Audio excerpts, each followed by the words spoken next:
గడిచిన ఏడాది కూటమి ప్రభుత్వ పాలనలో పార్వతీపురం నియోజకవర్గ అభివృద్ధి శూన్యమని సిపిఎం పార్వతీపురం మన్యం జిల్లా కార్యదర్శి కొల్లి గంగునాయుడు అన్నారు. రాష్ట్రంలో కూటమి ప్రభుత్వం ఏర్పడి ఏడాది పూర్తయిన సందర్భంగా శుక్రవారం పార్వతీపురం పట్టణంలో ఎన్టీఆర్ విగ్రహం వద్ద సిపిఎం పట్టణ కమిటీ ఆధ్వర్యంలో పార్వతీపురం ఎమ్మెల్యే పనితీరుపై బ్లాక్ పేపర్లతో నిరసన తెలిపారు. ఈ సందర్భంగా కొల్లి గంగునాయుడు మాట్లాడుతూ పట్టణ ప్రజలు దీర్ఘకాలంగా అనేక సమస్యలతో తీవ్రమైన ఇబ్బందులకు గురవుతున్నారన్నారు. ప్రధానంగా పట్టణ ప్రజలు త్రాగునీటి సమస్య, నూతన బైపాస్ రోడ్డు నిర్మాణం, టిడ్కో ఇళ్ల పంపిణీ వంటి సమస్యల పరిష్కారానికి గత ఏడాది కాలంగా పార్వతీపురం ఎమ్మెల్యే చేసిన ప్రయత్నం శూన్యమని విమర్శించారు. దీర్ఘకాలంగా మంచినీటి సమస్య, ట్రాఫిక్ సమస్య, రోడ్లు, డ్రైనేజీ సమస్యలు పట్టణ ప్రజలను వేధిస్తున్నాయని, సుమారు 1600 మందికి గత తెలుగుదేశం ప్రభుత్వంలో కేటాయించిన టిడ్కో ఇళ్లను ప్రజలకు అందించేందుకు ఎలాంటి ప్రయత్నం చేయలేదన్నారు.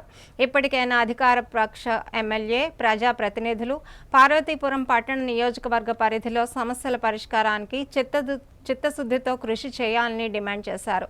ఈ కార్యక్రమంలో సిపిఎం జిల్లా కమిటీ సభ్యులు, నాయకులు పాల్గొన్నారు.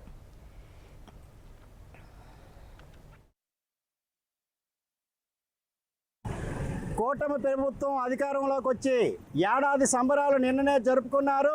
ఈవేళ మేము సిపిఎం పార్టీగా చెప్తున్నాం, సంబరాలు జరుపుకోవడానికి ప్రభుత్వానికి కానీ స్థానికంగా ఉన్న పార్వతీపురం ఎమ్మెల్యే గారికి కానీ ఎటువంటి అర్హత లేదని మేము చెప్తున్నాం. ఎందుకంటే ఈవేళ పార్వతీపురం పట్టణంలో అనేకమైన సమస్యలు ఉన్నాయి. ఆ రోజు ఎన్నికల ముందు విజయ్ చంద్ర గారు ఈ సమస్యలన్నీ పరిష్కారం చేస్తామని చెప్పారు. అధికారంలోకి వచ్చిన తర్వాత పూర్తిగా సమస్యలు అనేవి మరిచిపోయినట్టు మాకు కనిపిస్తుంది. ముఖ్యంగా ఈవేళ పార్వతీపురంలో మంచినీరు 2 రోజులకి, 3 రోజులకి, వారం రోజులకి, ఒక రోజు ఇచ్చే పరిస్థితి ఉంది. ఆ మంచినీరు కూడా ఒక్కొక్క సందర్భాల్లో బురద నీరు వస్తుంది. ఇప్పటికి కూడా దాని సమస్య పరిష్కారం చేయలేదు. అలాగే ఈరోజు చెత్త సమస్య విపరీతంగా ఉంది. పట్టణ ప్రజలు చెత్తతో అనేకమైన రోగాలకు గురయ్యే పరిస్థితుంది.